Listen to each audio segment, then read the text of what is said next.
It's the very first day of the year 2021. If you're watching this, you made it.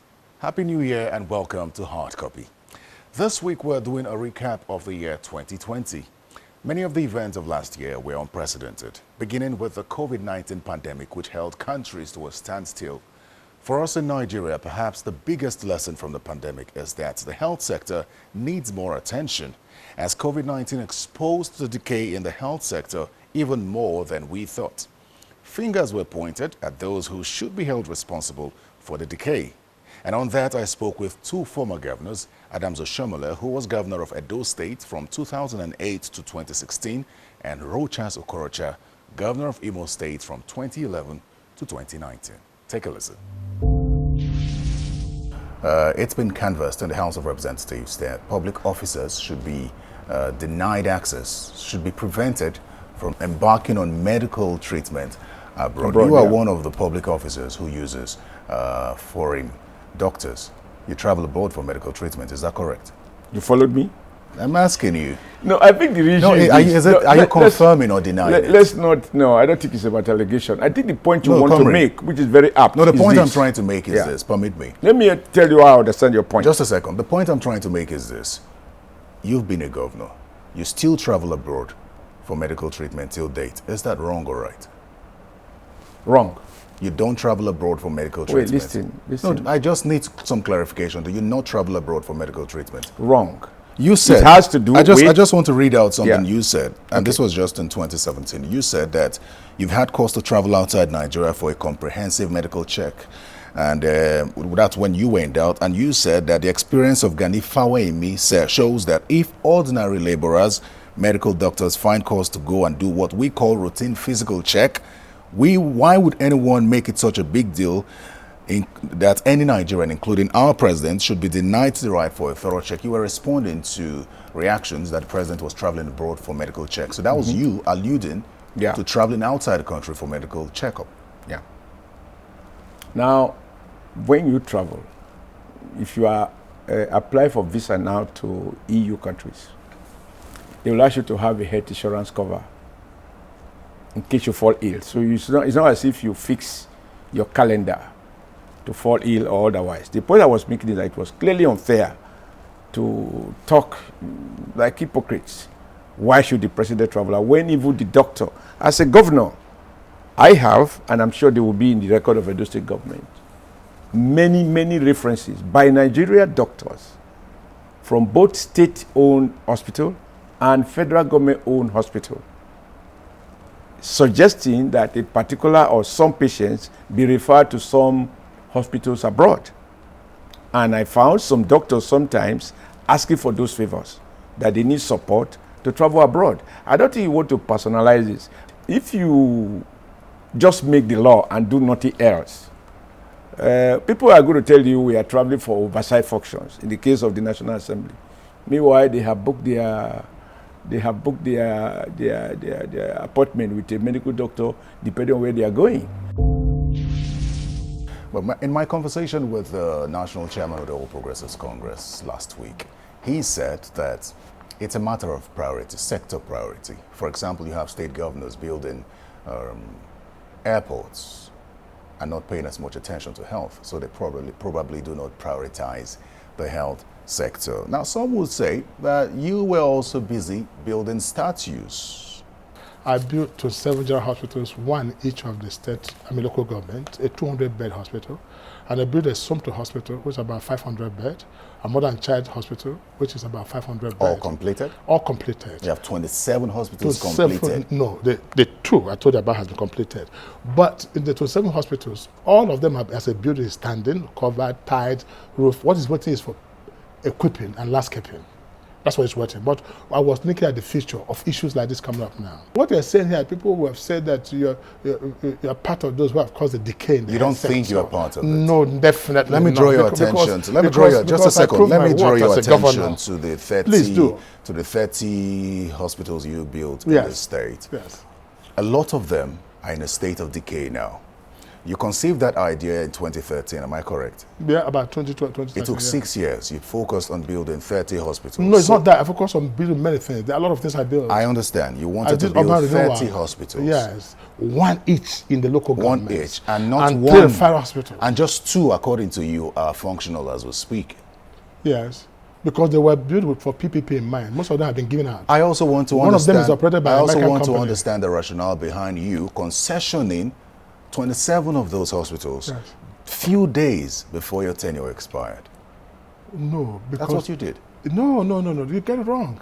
One of them, the one in Ikedu, is operated by an American company. It is very expensive. What? Okay, now you're talking. I'm being honest. If If you build, if you built it, no, Senator, if you built a structure to reach out to the less privileged, vulnerable, and somebody has to pay 90,000. I'm being specific because that's the report I got. Somebody has to pay 90,000 for his wife to deliver at that hospital. Would you say? It's not true. that- I'm telling you. Okay, I had a free medical care where if you are pregnant, you go for free medical. How about that? I'm giving you feedback from what you did. Yeah. There's a man who paid 90,000 naira to have his wife deliver at Ikedu Hospital, specifically at Ikedu Hospital. Yes. Well, what quality of service the person get? There are other general hospitals that we have that you could have gone there to do for 5,000 if you want. The one of American company was concession about 3 years before I left office. So it's not true. 27 so, of those hospitals but 3 that you hospitals. concession No, few days no, that's not before true. you left office. You are lying, and people told you that it's lying. The truth is that only 3 were given to churches, Methodist, Anglican Church, that came for it, and the process has been on even before that day because you have to meet some requirements. So if I did that before leaving office, only 3 hospitals. That's nothing. That's wrong information. What you remember is the statue. Let me tell you, the statue has become the biggest tourist attraction in Imo State. Some of them have been pulled down. Who pulled them down? Nobody pulled anyone down. The only one they pulled down is Akachi. End SARS, end police brutality, 545 747. Those are perhaps the biggest hashtags of 2020. In fact, the hashtag End SARS still pops up from time to time till this day. Lives were lost and property damaged to the tune of billions of naira after the 11-day protest was disrupted by hired thugs. I had a chat with 2 of the millions of voices of the End SARS protests, 2 very outspoken celebrities who have always leveraged on their celebrity status to sue for a better Nigeria. M.I. Abaga and Kate Henshaw. So is it a case of the lack of political will to do it, or is it a case of a lot of incompetent people occupying positions so they don't know how to go about it? I mean, what would you? I would say it's a lack of consequences. There's no consequence for anything. You come out to people every 4 years, you say, I will, I will, I will. They say, fine, go represent it, and then you give them a cold shoulder. Who holds you to account? I'm very curious as to how we can transform the conversation of End SARS into actual improvement in governance, a better Nigeria. I just want to know how we can move from the chance for End SARS to a better Nigeria, because I don't know how you see it, but I feel like there's a level of awakening among the political class. I don't know if it's to do the right thing or for fear, but how do you think that we can move from End SARS to an actual better Nigeria? Yeah, one of the beautiful things I think that I saw some of the young people say is they kept saying, who is your leader? And wasn't the loudest thing, but when I saw it, it stuck with me. They said, but you're in government, we voted you, so you fix the problem. Don't ask me to create a leader, to create a subcommittee to come and fix it. No, we elected you. And I think that that's the first step. A citizenry that says, we're watching you and we can see what you're doing. Now, if this government and the politicians and the leaders want their legacy to be that when citizens said, hey, we want to hold you accountable, they allowed the citizens die, they allowed the citizens be arrested and be brutalized, that's on them. All they did was, can you just listen to us and stop killing us? We're not even asking you, give us light, give us water, give us good roads. Stop killing us so we can walk. Stop killing us so we're free to move about. That was all. At the end of the day, the 5 for 5 even was a beneficiary thing for the police, who are the ones who brutalizes people. I don't know how they cannot see it. Insecurity in Nigeria became an almost everyday conversation in 2020. Specifically, at the National Assembly, there was hardly a plenary session without motions or bills on insecurity. On the 28th of November 2020, 43 farmers were killed by Boko Haram insurgents. 3 days later, frustrated by the situation, the House of Representatives passed a resolution to invite President Muhammadu Buhari to brief the House on the true state of the security situation in the country and plans in place to curb it. The 10th of December was announced for the interaction, but the president was a no-show. The speaker told his colleagues that an official communication will be expected from the president on why that happened. And some lawmakers said the invitation was still open, as no official communication was received from the president confirming his appearance for the said day. Well, here's my conversation with Representatives Ahmed Jaha and Mark Wheeler on the issue. Are you okay with the position of the speaker that the House will wait for official communication from the president to explain why he wasn't at Thursday's plenary? I am personally not satisfied. Of course, we give him the benefit of the doubt, but it is no longer, it is water under the bridge. It is no longer whether we heard or not he didn't come, which I already believe is an affront on the institution, because he formally communicated to the speaker, who conveyed the information to us that he was coming. On what day? That was one of the days. No, I mean, what day was communicated to the speaker for for yesterday, the appearance of the yesterday. president? So the president Yes. officially communicated? Officially, yes. From what I'm aware of, obviously, for the speaker to communicate to us, that means he received formal communication. So I think, for me, it's an affront already for not showing up without communicating to us. But some of your colleagues... Again, that he will not be able to Some make of your it. colleagues say that there was no official communication to state that the president would be available on Thursday, the 10th of December. No, but that's, like my colleague just said, Is that's that true? Oh, I information that see. we got from the speaker. No, I see Honorable Jaha Yes. nodding. Was there a communication stating, official communication stating that the president would be at plenary on Thursday, the 10th? The reason why members assume is coming on Thursday is there was a communication from the speaker.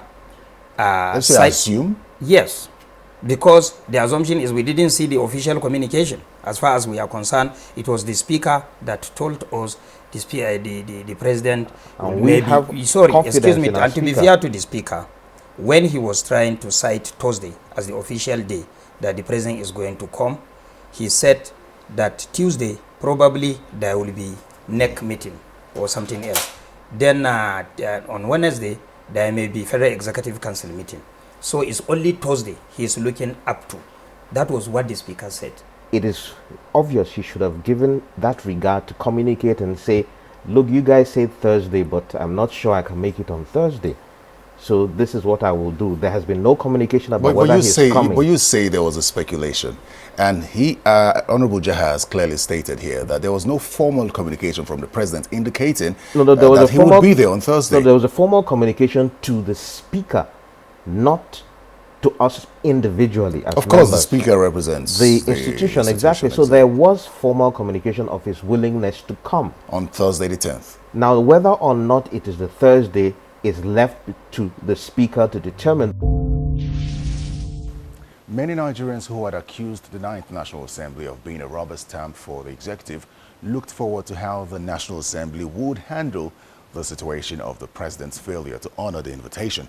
Now, things got even more troubling when reports emerged towards the end of the year that the House would no longer be visiting the issue of the invitation, and that some lawmakers had even apologized to the president for the initial invitation. Now, in response, the House spokesperson issued a statement saying the president or the presidency, as the case may be, never sought for an apology, and that the House never apologized to anyone for exercising her constitutional mandate. Now, some holes in that story would have to be that: one, was it necessary to state that the president never sought an apology? And two, why is the statement not stating clearly that the House did not apologize to the president instead of anyone as contained in the statement? Three, the media reports say some of the lawmakers behind the motion to invite the president had apologized to the president. So why is the spokesperson of the House of Representatives releasing a statement on behalf of the entire House when he wasn't a party or a part of the sponsors of that motion alleged to have apologized to the president? And finally, why does the statement not mention anything about the expected communication from the president, or that the invitation was still open? Let's take a break. We'll be right back. Welcome back to Hard Copy. We're doing a recap of some of our strong talking points for 2020. The Edo State governorship election, hailed by many as free, fair, and credible, is on our list. Before the election, I had a conversation with the APC candidate, Pastor Sagye Izeyamu, and after the election, I spoke with the governor of Imo State, who was the leader of the APC governorship campaign committee to the Edo election. Take a listen. The man who's pushing you now, Comrade Adams Oshomole. He's not the one pushing me. Don't get it wrong. You have his support. Yes. He's strongly behind you. Yeah. He spent a lot of time trying to, take back the words he said. And he hasn't said anything new about you that could sell you. Are you not worried about that? You see, he doesn't have to sell me. My character speaks for me. He says he knows you better now. So he He takes cannot- back some of listen, the words he said. No. Just Yes, a second. yes. He says he knows you better and is taking back some of the things he said. What we want to know is, what does he know about you now that we should know? That the What does people he of know? Edo State need to know. Listen. If you want to know what he knows about me, then go and play back the statements he made when we were not divided. You repeatedly say that you're not riding on the back of Mr. Oshomole. And some would say he's your godfather. Is he your godfather? You see, those are, I'm sorry to say, silly statements because I'm too big, too well known for anybody to talk about Godfather. You are forgetting that, unless you are not covered down with Edo politics, as far back as 2005, I had started a group against Godfatherism called the Grace Group with the slogan, "No man is God." So if what I started many years ago, is it now, at this age, you will tell me somebody is my godfather? And on what sense? Beyond being a member of the APCU, let's assume that you were there as an observer to observe the process in favor of your party, at least. But did you find the process to be as credible as it is being held? Yeah, the election was conducted, INEC, they did a fantastic job. And the people came out and they voted. And of course, they announced their result. That does not mean that if any of the candidates in the election decides to challenge the result, of course, that is entirely their right to do or not to do. But for me, who went there to work for my party to the limit of the guideline and the responsibility given to me, I've considered my job completed. Why do you think your party lost that election? One is an incumbent governor. Two, of course, the result of the election came out from the mood of the people.